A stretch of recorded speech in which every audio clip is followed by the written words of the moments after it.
अयोध्या। भीषण ठंड से गरीबों को ठंड से बचाव के लिए सपा के दिव्यांग नेता पंडित समरजीत ने हरिजन बस्ती में पहुंचकर गरीबों में वितरित किया कंबल।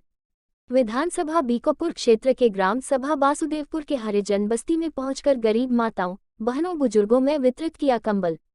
पंडित समरजीत ने कहा, भीषण ठंडी और शीतलहर से आज पूरे उत्तर प्रदेश में जनजीवन अस्त व्यस्त हो गया है। हमारे सपा राष्ट्रीय अध्यक्ष अखिलेश भैया जी ने कहा है कि जहां गरीब असहाय माताओं, बहनों तथा बुजुर्ग भीषण ठंड से परेशान हैं, उनकी तत्काल सपा कार्यकर्ता तत्काल मदद करें। आज इसी उद्देश्य को लेकर हमने समाजवादी पार्टी की तरफ से कंबल वितरण किया और आज हम बताना चाहते हैं कि भाजपा सरकार इस भीषण ठंड में कुंभकर्ण की नींद सो रही है। शहर से लेकर गांव तक गरीब भाई बहन भीषण ठंडी से कांपने के लिए मजबूर हैं, लेकिन सरकारी तौर पर कोई मदद नहीं की जा रही है। इससे पहले समाजवादी सरकार जब सत्ता में थी तो तहसील तथा ब्लॉक स्तर से शहर से लेकर गांव तक सभी गरीबों को ठंड से बचाव के लिए गरीबों में कंबल वितरण किया जाता था, लेकिन आज भाजपा सरकार में यह सारी व्यवस्थाएं ठप हो गई है और हमारे गरीब भाई भीषण ठंड में थर थर कांपने के लिए मजबूर है। यही हमारे गरीब भाई 2024 के लोकसभा चुनाव में भाजपा सरकार को सबक सिखाने का काम करेंगे। देखिए, आज इतनी भीषण ठंडी पड़ रही है, आज उसी को लेकर हमने समाजवादी पार्टी की तरफ से जहां जहां गरीब ग्रामीण हमारे माताएं बहनें भाई रहते हैं, आज वहां हम पहुंचकर समाजवादी पार्टी की तरफ से माताओं बहनों को, गरीबों को कंबल वितरण करने का काम किया। और आज यह हम कहना चाहते हैं कि इस भीषण ठंडी में सरकार की आंखों का पानी मर चुका है। इसके पहले वो तहसीलों से, ब्लॉकों के स्तर से या लेखपालों के स्तर से गरीबों को कंबल सरकार मुहैया कराने का काम करती थी, लेकिन इस बार हमें लगता सरकार की आंख का पानी मर चुका है। और समाजवादी पार्टी भी जो जहां जिस लायक है, सब इस भीषण ठंडी में गरीबों की मदद करने का काम कर रहे हैं। दिव्यांग सपा नेता पंडित समरजीत, अयोध्या। 2024 के लोकसभा चुनाव में व्यापारियों को एकजुट करने के लिए आबकारी मंत्री नितिन अग्रवाल आज अयोध्या पहुंचे। वे मंडलीय व्यापारी महासम्मेलन में शामिल हुए। इस सम्मेलन के बाद मीडिया से मुखातिब होते हुए आबकारी मंत्री नितिन अग्रवाल ने कहा कि व्यापारी समाज ने भारतीय जनता पार्टी के लिए हमेशा से अपना समर्थन और देश और प्रदेश की सरकारों में एक बड़ा योगदान रहा है। इस सम्मेलन के माध्यम से व्यापारी समाज को एकजुट करने के लिए यहाँ पर आया हूँ। हमारा और हमारी पार्टी के कार्यकर्ताओं का लक्ष्य 2024 का लोकसभा चुनाव है। सभी का लक्ष्य कि प्रधानमंत्री नरेंद्र मोदी के नेतृत्व में एक बार फिर से पूर्ण बहुमत की सरकार बने। उत्तर प्रदेश का व्यापारी भाजपा के पक्ष में लगातार रहा है, लगातार मतदान करता भी आ रहा है। भारतीय जनता पार्टी के पक्ष में माहौल भी बनाए और मतदान भी करें, जिससे प्रदेश की 80 की 80 सीटें भाजपा जीत सके। आबकारी मंत्री ने रामपथ चौड़ीकरण मामले को लेकर कहा कि यह बहुत बड़ा कोई मामला नहीं, इसकी बात मुख्यमंत्री के समक्ष जल्द रखी जाएगी। जो भी समुचित समाधान होगा वह निश्चित तौर पर किया जाएगा। वही रामनगरी में 14 कोसी परिक्रमा मार्ग पर शराब प्रतिबंध लगाए जाने को लेकर आबकारी मंत्री ने कहा कि 14 कोसी परिक्रमा शराब प्रतिबंध है, कोई भी शराब की दुकानें वहां पर नहीं रहेंगी। हम लोग ने तय किया, माननीय मुख्यमंत्री योगी जी के दिशा निर्देश पर परिक्रमा मार्ग पर शराब प्रतिबंध रहेगा। इस दौरान आबकारी मंत्री नितिन अग्रवाल ने राहुल गांधी की भारत जोड़ो यात्रा को लेकर हमला बोला। उन्होंने कहा कि राहुल गांधी को अपने पूर्वजों से पहले पढ़ना चाहिए, जिन्होंने भारत तोड़ने का काम किया। और जब देश के पहले प्रधानमंत्री सरदार वल्लभभाई पटेल का नाम प्रस्तावित हुआ था, अगर वो प्रधानमंत्री बनते तो शायद कश्मीर का आधा हिस्सा पाकिस्तान के कब्जे में न जाता। ये केवल कांग्रेस के राहुल गांधी की जो परदादा लोग थे, उनकी गलती की वजह से हमारे देश के कश्मीर का आधा हिस्सा आज पाकिस्तान के कब्जे में है। राहुल गांधी को पहले इतिहास समझने से फिर उसके बाद भारत जोड़ो यात्रा करनी चाहिए था। बता दें कि आज शहर के फतेहगंज स्थित मारवाड़ी सदन में मंडलीय व्यापारी महासम्मेलन के संगठन प्रभारी व प्रदेश उपाध्यक्ष विजय सिंह बिन्नू ने अपने व्यापारियों के साथ आबकारी मंत्री का भव्य स्वागत किया। इस मौके पर भाजपा सांसद लल्लू सिंह, बीकोपुर विधायक अमित सिंह चौहान, महापौर ऋषिकेश उपाध्याय आदि लोग मौजूद रहे। व्यापारी समाज ने भारतीय जनता पार्टी के नेतृत्व के प्रति हमेशा अपना समर्थन दिया है।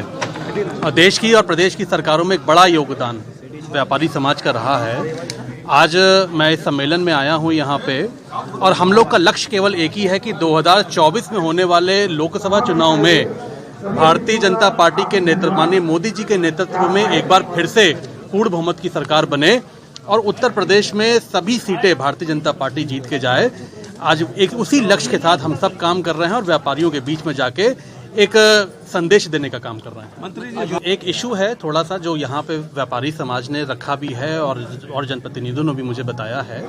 मैं समझता हूँ कि कोई बहुत बड़ा कोई ऐसा मामला नहीं है, इसकी बात मुख्यमंत्री जी के पास रखी जाएगी और इसका जो समुचित समाधान होगा वो निश्चित तौर पे वो समाधान किया जाएगा। 14 कोसी शराबबंदी ऑलरेडी 14 कोसी परिक्रमा पे है, कोई भी दुकान शराब की वहाँ पे नहीं है और ये तय हुआ है, हम लोगों ने तय किया आदरणीय मुख्यमंत्री जी के दिशा निर्देश में कि 14 कोसी परिक्रमा में शराबबंदी है और हम शराबबंदी रहेगी।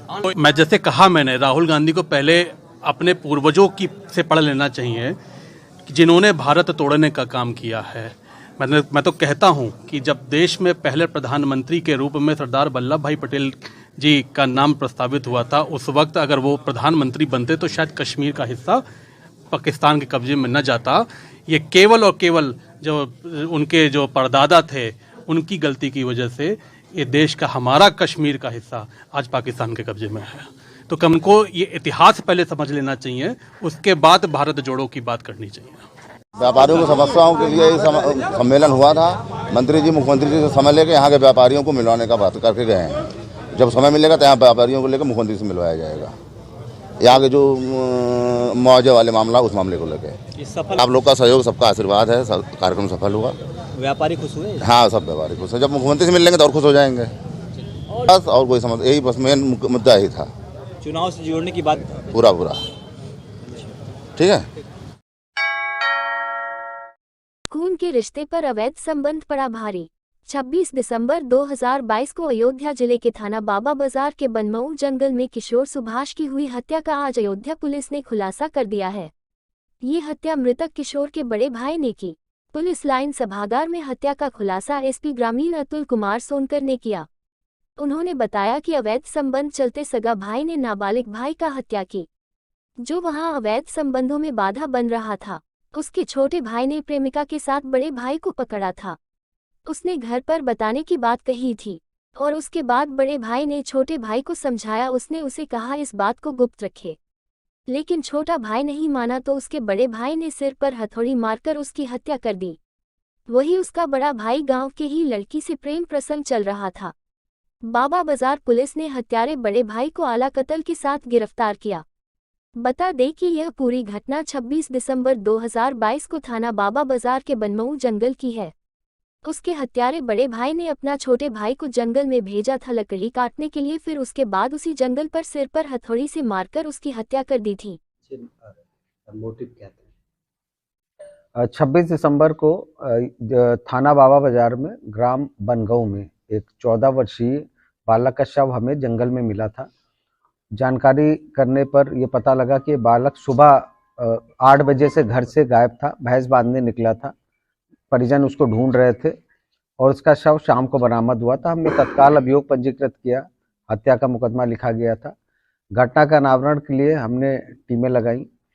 आज हमारी जो टीमें काम कर रही थी अनावरण की दिशा में, उनको सफलता प्राप्त हुई है। आज घटना कारित करने वाले अभियुक्त की गिरफ्तारी की गई है। मृतक का नाम सुभाष था और जो घटना जिसने कारित की उसका नाम विकास है। ये दोनों आपस में सगे भाई हैं।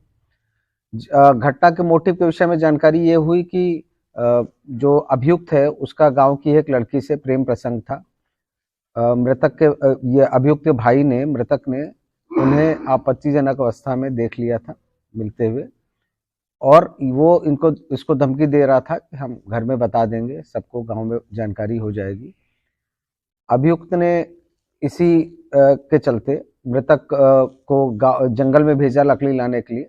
मृतक जब जंगल में लकड़ी लाने गया तो पीछे से अभियुक्त घर से हथौड़ा लेकर वहां गांव जंगल में ही गया। वहीं पे जाकर उसने इसकी हत्या कारित कर दी और मृतक अभियुक्त की निशानदेही पर हमने जो घटना में प्रयुक्त हथौड़ा है वो भी बरामद कर लिया है और जो उस समय इसने जैकेट पहन रखी थी जिसपे खून के निशान हैं, तो वो भी हमने बरामद कर लिया है और आगे कार्रवाई की जाएगी।